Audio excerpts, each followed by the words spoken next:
وظیفه‌های گوناگون مسجد. مسجد در دوران پیامبر صلی الله علیه و سلم مکان صدور فتوا، مکان استقبال نمایندگان قبیله‌ها و سفیران دولت‌ها بود و از مسجد پیامبر صلی الله علیه و سلم تمام کارهای جامعه را اداره مکردند. حتی جلسه‌های مُحاکمه و دادگستری نیز چی در زمان پیامبر صلی الله علیه و سلم و چی در زمان خلفائی راشدین در مسجد برپا میشد. انچونین مسجد وظیفه‌ای به قیدگیری اسناد حالت شهروندی را نیز به عهده داشت. عن عایشه رضی الله عنها ان رسول الله صلی الله علیه و سلم قال: اعلنوا هذا النکاح واجعلوه في المساجد واضربوا عليه بالدفوف. رواه الترمذی. از مادرمان عایشه رضی الله عنها روایت است که پیامبر صلی الله علیه و سلم فرمودند: نکاح را اعلان کنید و آن را در مسجدها برپا سازید و در آن دایره زنید. روایت امام ترمذی. در بعض روایت ها دیده می شود که مسجد حتی نقش بنگاه طبی را نیز بازیده است. هنگامی که سعد بن معاذ رضی الله عنه در جنگ خندق مجروح شد، با دستور پیامبر صلی الله علیه و سلم در مسجد خیمه زدند تا او را آنجا طبابت کنند و پیامبر صلی الله علیه و سلم به عیادت ایشان آمدند. مسجد بهترین مکان برای مشورت است، چون که انسان در مسجد از هوا و هوس و از وسوسه های شیطانی دور بوده غالباً از مشورت های خالصانه صادر می گردد. باید مکانت مسجد را برگرداند.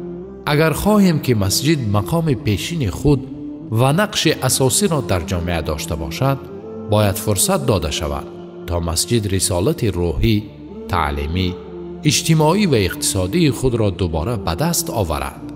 همچون مثال نزد مسجدها ساختن بنگاه طبی، تالارهای ورزشی و یا خانه‌های فرهنگی که دارای کتابخانه یا فراغتگاه باشد، تا که آنانی که مسجد می‌روند از چنین جایها نیز استفاده برده فرهنگ خود را غنی‌تر گردانند و یا تفریح کنند.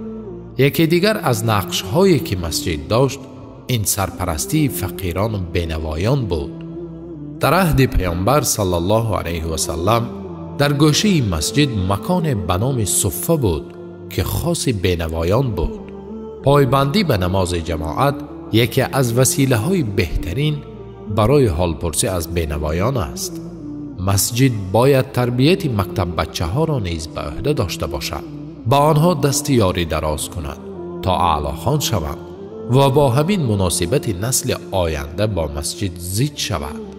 اگر خواهیم کودکان ما تربیت نیک گیرند، در راه دین نشأ و نما یابند، در عبادت خداوند به وای رسند، از گناه و جنایتکاری دور باشند، باید آنها را به استفاده از وسایل گوناگون ترغیب و تشویق کنیم تا به مسجد حاضر شوند، به این مدرسه اخلاقی تربیوی دل ببندند.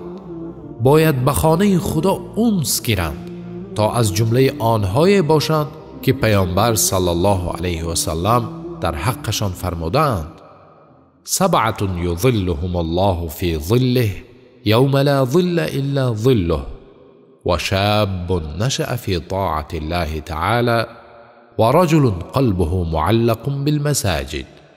7 گروه آدمان را الله متعال در سایه عرش خود که بجز آن روز آخرت سایه نیست جای می دهد.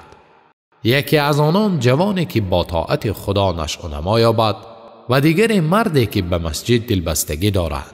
بنابر گفته های بالا مسجدها می باید همیشه درهایش گشاده باشد تا مردم توانند بدون هیچ مانعی به آنجا تشریف آورند، به اندازه دلخواه وقت خود را آنجا گذرانند.